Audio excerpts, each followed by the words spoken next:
Il faut faire le diagnostic de la mentalité, de la psychologie, de la conscience politique profonde. On a une haine profonde, les Congolais ont une grande haine des hommes politiques congolais. Et ils préfèrent adorer un étranger qui est venu conquérir les pays. Donc, au fond, nous sommes des enfants de Brazzaville, de Brazza. Nous sommes Brazzaville. On l'adore, vaut mieux l'adorer, vaut mieux la faire un dieu, hein, etc. Et mépriser les rois traditionnels. Mais à Luango, il y a eu des royaumes. À Diosso, c'était ça, ou à côté de Diosso, Lubu, tous ces pays-là. C'était le royaume de Luango. Antérieur à Debradal. Hein, le royaume de Luango. Est-ce qu'on enseigne même ça? À l'école primaire, à l'école secondaire, le royaume de Maluango. Rien. Les gens, la famille royale vient encore apprendre qui s'en occupe. Vous avez dans les pays Kounié, Babembe, il y avait des chefs-villes qui ont fait même la résistance. Les Ngangama Biale, etc., etc. Qui en parlent?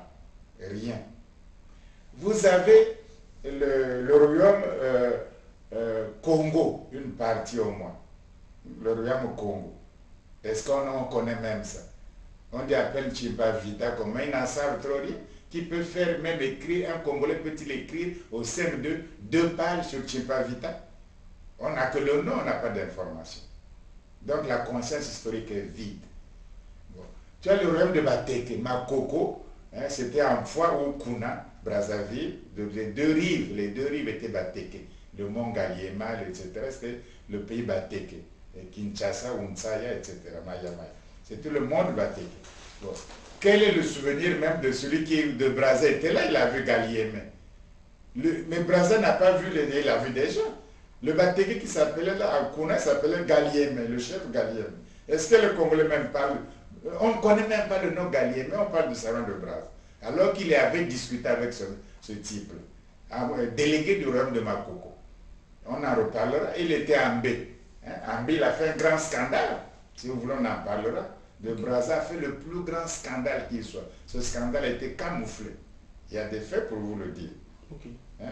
Ensuite, on ne célèbre pas. Bon, il y a eu les Bagangoulou et tout ça. Et moi, je suis né dans le pays Bagangoulou. Moi, je suis né en Baya. Mon père travaillait là-bas pour les Tréchaux, pour la CFHBC. Donc, je suis Bagangoulou. Je suis né dans le pays en Baya, au bord de l'Ankeni. Moi, tu vois. Bon, est-ce que même il y avait des chefferies là-bas? La chefferie Mbaya, Mbei, c'est notre chefferie.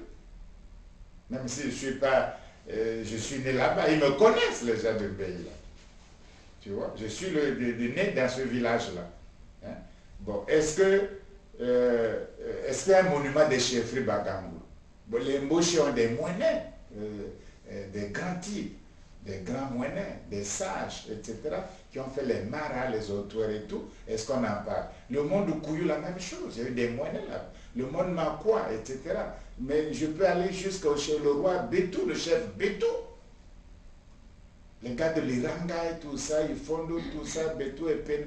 Il y a eu des chefferies, des grands types là-bas. Est-ce qu'on les connaît même? Est-ce qu'on les célèbre? Est-ce qu'ils sont dans notre mémoire? Hein? Sans compter les gens, après Makwa, vous avez la Sanga. C'était pas comme le désert. Hein? Il y a la Sanga, il y a d'autres Congolais, les Pygmées qu'on ne connaît même pas. Alors que c'est des Congolais comme nous, avec les mêmes droits et les mêmes devoirs. On s'en occupe même pas. Tu vois? Les Babinga ou les Benga, etc. Bon, de l'autre côté aussi, vers Kélé et Vo, tout ça, il y a eu des grands chefferies aussi. Tu vois? Donc le Congo a une culture, il ne faut pas en parler, mais de Brazza, qui s'est conduit comme un véritable, on en reparlera, et c'est lui qu'on adore. C'est qu'il y a un complexe. Tu vois, je préfère ne pas te regarder, mais je préfère regarder quelque chose qui est un peu neutre, quoi. Parce que, oui, de Brazza ni Lari, ni Bakongo, ni Mboshi, ni Kouyou, ni Bagangulu, ni Bateke, ni Monjombo, ni Umbonjo. Donc, il y a l'unanimité, tu vois. Mais si c'est un chef Mbonjo, on dit, oh non, pourquoi les Mbonjo? Bon, si c'est un chef Mboshi, oh, pourquoi les Mboshi? Si c'est un Balari, oh, pourquoi les Balari? C'est ça. Donc on a une haine. Il y a un problème là, il y a une haine les uns des autres et du coup, ça nous détourne, ce qui fait que, on le voit bien quand il y a les guerres civiles, ça va à l'extrême. Professeur, vous avez parlé des dégâts qu'aurait commis de Brazza dans ses rapports ou dans ses relations avec, avec la famille royale, Makoko en particulier. Est-ce que vous pouvez nous en dire un tout petit peu plus? L'histoire ou l'historien se fait sur la documentation. Ce que je veux vous dire, je tiens ça de Marcel Ibaliko. Marcel Ibaliko est Bateke. Et ce qu'on appelle Itatolo aujourd'hui à Brazzaville, le cimetière Itatolo, cette région-là, c'était leur domaine familial. Et Ibaliko, c'était un curé, un abbé. Il a fait la théologie, les études supérieures. Grand séminaire, Ibaliko. Donc c'est un homme cultivé, c'est un théologien. Indépendamment qu'il était député, président de l'Assemblée, il est mort à Kinshasa, etc. Donc Ibaliko, c'était les premiers intellectuels du Congo. Marcel Ibaliko. Ensuite, quand j'étais dans ma jeunesse, mais j'avais des amis Bateke, il vit encore à Brazzaville, je peux donner son nom, c'est Sébastien et Belébé. On était à Wenze ensemble à l'école primaire. Quand le Makoko Kitembe, il venait à Brazzaville, il habitait chez les Ebelebe, chez les oncles des Ebelebe. Et c'était la même rue que nous à Wenze, la rue Babembe. Donc moi je voyais les Ngalifuru, la reine Ngalifuru, je l'ai vu comme je vous vois. Je l'ai salué, la reine Ngalifuru et le Makoko, parce qu'ils habitaient chez les Ebelebe, Sébastien. Ebelebe Sébastien, c'est mon ami depuis l'enfance. Donc j'ai vu les Makoko. Bon, j'étais petit, j'étais au CM2, mais quand même, on voit. Ça, c'est dedans. Et puis, j'ai parlé d'Ibaliko, j'ai vu le Makoko, avant qu'on construise sa maison vers la rue Madiama, vers le Wenzemanzaza là-bas. Ils habitaient la rue Babembe. Le roi Makoko, je l'ai vu comme ça, comme proche, à 1 centimètre de distance. Mais la reine aussi, la reine Galifuru, ils habitaient chez les Ebélés. Bon, ensuite, ça c'est un témoignage. Et j'ai enseigné à l'université Marie-Ngouabi de Brazzaville. J'ai eu des étudiants Bateke ou Bagangoulou qui ont fait des maîtrises sur les Bateke, sur le nom Bateke. Et donc, ils ont fait les enquêtes, ils ont fait des recherches sous ma direction. Et ils ont soutenu leur mémoire de maîtrise en histoire à l'université Marie-Ngouabi de Brazzaville. Ils ont fait l'archéologie, ils ont fait la tradition orale, etc. De très beaux travaux scientifiques. Et moi-même qui vous parle, j'ai été à Mbé. Je connais Mbé, j'ai été à Mbé. Je me suis même baigné sur la petite rivière ombragée, très belle qui est là, à Mbé. Et j'étais à Ngabé. J'étais à Ngabé. Hein? J'étais à Ngabé aussi, lors au cours de l'intronisation du Makoko qui est mort là, avant celui-ci. Hein? Pierre Miliami, il était mort. Oui, j'étais là, le Makoko. Donc j'étais à Mbé, j'étais à Ngabé. Et puis le Charles David Ganao, lui, il est Bateke de Djambala. Il connaît bien l'histoire de Bateke. Je lui ai posé quelques questions. Que veut dire le nom Maya Maya? Que veut dire pourquoi le nom Kinshasa? Et que le nom de Brazzaville Mfoua et de Brazzaville. Donc, il parle, il y a les informations. Je lui posais des questions. Il vit encore, on peut lui demander. Donc, j'ai une information. Alors, la question qui m'intriguait, c'était que pourquoi la reine Ngalifuru a le casque militaire colonial. Ça, c'était étrange. Depuis mon enfance, depuis le CM1, le CM2, ça m'intriguait. Comment une femme a un casque? Et c'est les hommes qui portent le casque. C'est quand même curieux. Or, bon, dites-moi l'histoire, vous expliquez pourquoi la femme a le casque. Même quand il était président, il a donné le nom d'un bateau à Pointe-Noire, la reine Ngalifuru. Bon, cette femme-là avait le casque colonial, qui est un casque militaire. colonial, etc. Je n'ai jamais vu une femme porter un casque, sauf la reine Galifuru. Même le roi n'en portait pas, et c'est bizarre, mais c'est un casque qui n'est même pas fabriqué dans le pays Batek. Et ce casque, qui lui a donné le casque? Et pourquoi il n'a jamais quitté le casque? Quelle est la... Il a fait expliquer, ça m'intriguait. Or, l'histoire est la suivante. De Brazza était à la cour de Mbé. Ils ont discuté avec Makoko. Bon, ça m'étonne même, hein, parce que les interprètes des Sénégalais, à Makoko, on ne parlait pas lingala à l'époque. Il n'y avait pas de lingala, il n'y avait pas de Mungutua. Hein? Ils parlaient leur bateke. Et de Brazza, ils ne parlaient pas un seul mot bateke. Et ils parlaient français. Bon, les gens qui venaient de l'Afrique de l'Ouest, les Lapto, la mine, le sergent. Oui, ils parlaient français à peine. Ils ne parlaient pas lingala. Il n'y en avait pas. Qui parlait lingala? Personne. C'est très récent le lingala. Personne ne parlait Munkutu, encore moins. Alors, je ne sais pas comment ils communiquaient. Enfin, bref. De Brazé donc restait là. Et il a passé des nuits là. Au cours d'une nuit, il a violé une princesse royale Bateke. Alors, passe encore, il n'aurait pas eu de délit. Or, cette fille-là était parmi les quelques filles choisies, vierges, qui doivent veiller au feu sacré royal.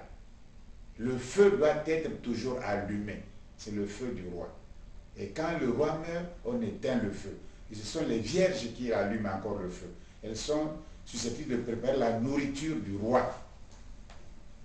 De Brazza pouvait faire l'amour avec n'importe quelle femme de la cour. Ça passerait inaperçu. Or, elle a trouvé les charmes d'une princesse Bateka à la cour qui était dans le feu sacré, et la fille a refusé. De Brazza a violé la fille. Voilà. De Brazza a violé une princesse Bateke en Gabé chargée du feu sacré royal. Voilà les faits de la tradition orale. Ce n'est pas écrit. Alors comment régler ça? Mais ça, c'était la destruction du royaume de Bateke. C'est la destruction de Makoko, de tous les pouvoirs, de Kwembali. C'est la destruction. Alors c'était grave. En fait, c'est la reine Galifuru qui régnait réellement. Alors il faut régler ce problème. Ou alors de deux choses l'une. Ou on tue de Brazza. C'était comme ça. On fait un complot ou un empoisonnement. On le tue. Ou alors, il répare. Mais est-ce qu'il a les pouvoirs pour réparer? Le pouvoir de Bateke. On a dit à De Brazza, voilà, tu n'as pas de choix. Alors, De Brazza a joué au mysticisme aussi. Il a dit que le chapeau, le casque colonial qu'il porte est le symbole du pays d'où il vient, est le symbole de la puissance. Et même ses laptos, les autres qui l'accompagnent n'ont pas le casque colonial. Il n'y a que lui. C'est sa tête. C'est les pouvoirs. Donc le casque symbolise les pouvoirs de Brazza. Soit les pouvoirs maçonniques, les pouvoirs ésotériques, les pouvoirs techniques, scientifiques, les pouvoirs intellectuels. Il a présenté le casque comme le symbole. Alors, les gens disent, bon, il ne faut pas le tuer, il a l'air gentil ce garçon. Hein? Et si on prend, s'il nous donne les pouvoirs, hein? Donc il répare en quelque sorte le pouvoir qui était violé, en violant une femme Bateke, une princesse Bateke. Donc pouvoir contre pouvoir égale plus. Et donc, la reine Galifuru a dit, bon, donne-moi le casque maintenant. Et ce casque n'a jamais été porté par le roi, mais par la reine. Parce que la vraie, le chef véritable, c'était la reine Galifuru. Elle commandait même le roi garçon. C'était elle. Voilà pourquoi elle a eu le casque colonial. Voilà pourquoi elle n'a jamais quitté le casque colonial. Et le casque colonial est où maintenant? Peut-être qu'on l'a enterré Galifuru avec. Et c'était la fin du royaume de Makoko. C'est De Brazza qui a mis fin au pouvoir Makoko en violant une fille, une princesse. Et pour réparer ce viol commis par deux Brazza, Pierre Savoyant de Brazza a commis un viol à la cour de de Makoko à Mbé. Ayant commis ce viol, il a réparé par son casque colonial qui était le symbole du pouvoir, des pouvoirs magiques, du blanc. Et Ngalifuru, en croyant mettre la reine Ngalifuru, en croyant porter ce casque, croyait aussi avoir les pouvoirs magiques du blanc. Voilà l'origine du casque colonial. Alors maintenant, si vous voulez célébrer quelqu'un qui a violé des femmes congolaises, faites. Mais voilà l'histoire. Et cette histoire que je dis, lisez les écrits d'Ibaliko, faites des enquêtes approfondies à la cour de Mbé, on vous le dira. Mais les gens n'osent pas dire par peur ou par etc. de Brazza, comme on l'adore tellement, il a un monument, il a un lycée, il a tout, il ne faut pas le salir. Tu vois? Et les Congolais donc ont caché le viol. Ils ont caché même le viol de Brazza. Et voilà pourquoi on lui a construit un grand lycée, des grands trucs pour cacher cette affaire-là aussi. Parce que quand on dit Nord de Brazza, c'est un grand, il est lumineux, c'est vraiment la lumière. Donc c'est le grand lycée Savoyant de Brazza de la grande avenue, la grande stèle par de Gaulle lui-même. Voilà le mythe aussi.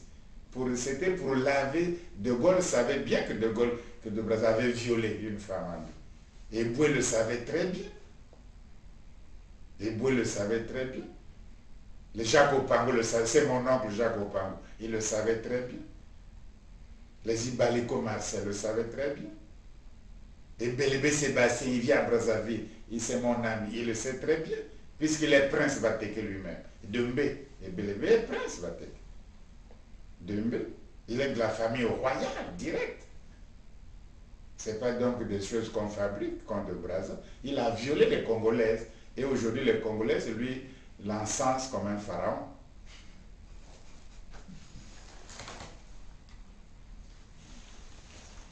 Là, c'est pas clair?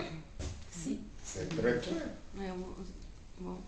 Professeur, il y a des rumeurs aussi qui circulent à propos du fait que Savoyant de Brazza était franc-maçon et que le président Sassou Nguesso étant franc-maçon lui-même, la demande de ce mausolée serait liée à la franc-maçonnerie.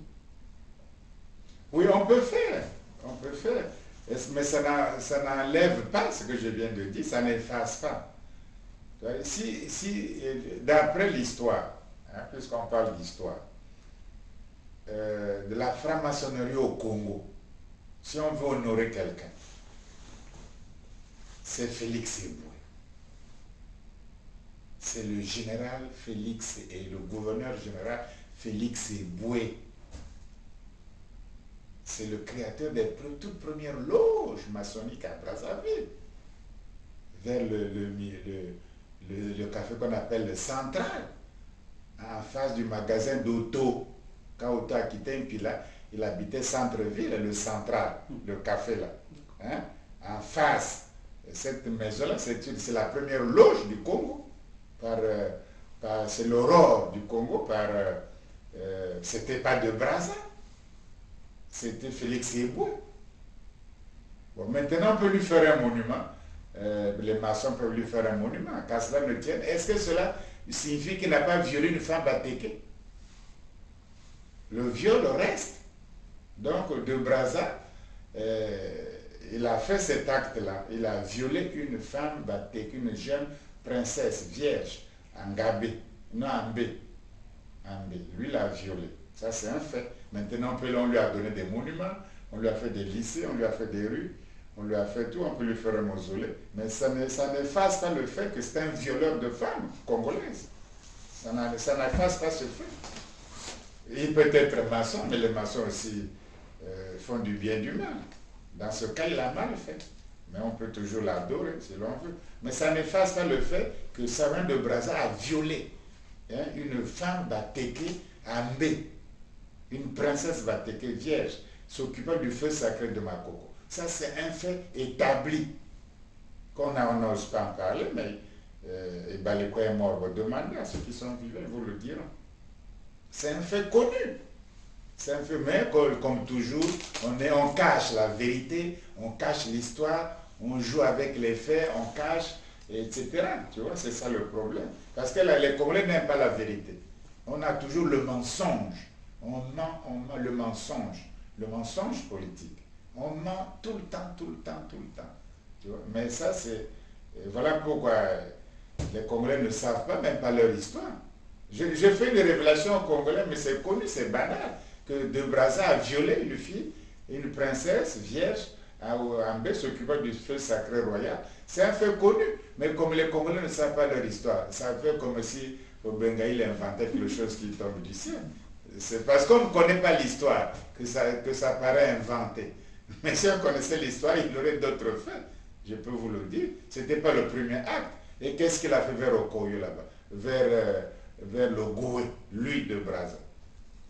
Hein? Si vous voulez la petite histoire, je vous le dis. Et quand les Afourou ont barré la route à De Brazza. Ça, De Brazza a écrit même. Dans ses notes de voyage, De Brazza a écrit la résistance sur la ligne. Mais il n'a pas tout dit non plus. Moi, j'ai fait les enquêtes. J'ai fait les enquêtes sur le terrain. Je ne parle pas en l'air. J'ai été en B. J'ai fait les enquêtes il y a très longtemps. Il y a peut-être 30 ans. Les gens sont peut-être morts. J'ai fait les enquêtes en B. J'ai fait ces enquêtes. Je sais faire la quête des terrains. Je suis historien de métier. Je sais, c'est un métier. C'est comme d'autres sont militaires, d'autres sont médecins, d'autres sont ingénieurs. Moi, je suis historien. Je sais comment mener une enquête techniquement. Donc, ce n'est pas des choses en l'air. Mais on dit partout, l'histoire, c'est émotionnel, c'est passionnel, etc. Je n'ai jamais dit que De Brazza était ceci. On n'enseignait même pas ça. Parce que bon, c'était pas bien. Bon, maintenant, comme on va faire une pyramide d'un pharaon, il faut donc savoir tout sur l'identité de ce personnage. Il ne faut pas dire que les historiens ne nous ont pas avertis. Hein, qu'on ne savait pas, on avait des grands historiens, et eux ils étaient complices, ils ne nous ont pas dit. Les générations futures risquent de nous reprocher. Il dit, les autres historiens, c'est un grand historien congolais, il savait ça, et pourquoi il n'a pas dit? Alors, maintenant qu'on veut être quitte, quand on respectait De Brazza, on le respectait, c'est un grand homme. Maintenant, si on veut en faire un pharaon, hein, lui faire une pyramide, hein, voyez-vous, donc il faut que les Congolais sachent toute la vérité. Comme ça, les générations qui viendront d'ici l'an 2100, 3000 ans, parce que le monde vit, c'est pas là, on ne s'arrête pas l'an 2000 au 21e siècle. Hein. Il y aura le 22e siècle, le 23e siècle. Hein, ça continuera après nous, la vie. Donc il faut que les Congolais qui viendront dans 4000 ans, hein, nous sommes en 2000, 4000 ans ça viendra, les Congolais sauront qu'au moins quelqu'un a dit ça. Et que De Brazza a violé. Alors si vous adorez ceux qui violent les filles au Congo, bon, adorons.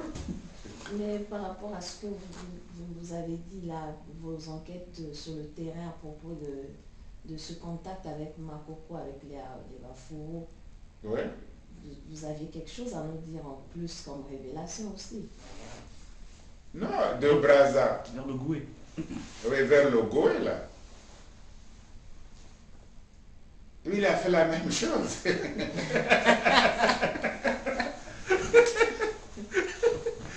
Tu sais, le peuple batéka habite les collines, ou les montagnes, les collines. C'est les altitudes. Tu sais, en général, quand on habite les hauteurs comme ça, là, par la force des choses, par la simple géographie, les gens sont souvent élancés et minces. Parce que ça permet une meilleure respiration. Tu ne vois pas les Maasai, Les Tutsis. hein, et les Tutsis et tout, les Maasai, les gens qui courent les courses là. Kenya, ouais. Oui, oui, tu vois. Parce que quand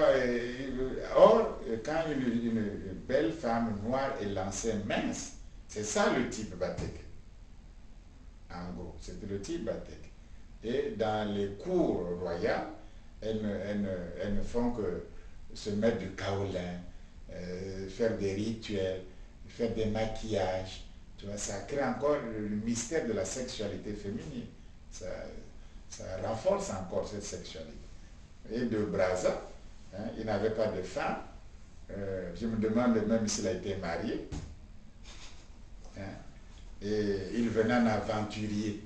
Or, il n'est pas le seul. Tous les aventuriers que vous appelez explorateurs, Stanley, Livingstone, Mungo Park, et les marchands, Baratier, et Le Brise, et Dolizy, tous ces gens-là ont violé les femmes africaines, sans exception. Tous les Faidherbe au Sénégal, sans exception. C'est ça la colonisation. Ils voulaient mépriser la femme noire, la dominer et la traiter comme une bête. Et ça, c'est un. Deuxièmement, la curiosité de la femme noire. Les fesses sont grosses, elle est ceci. Ils étaient curieux de savoir qu'est-ce qui ça se passe. Preuve.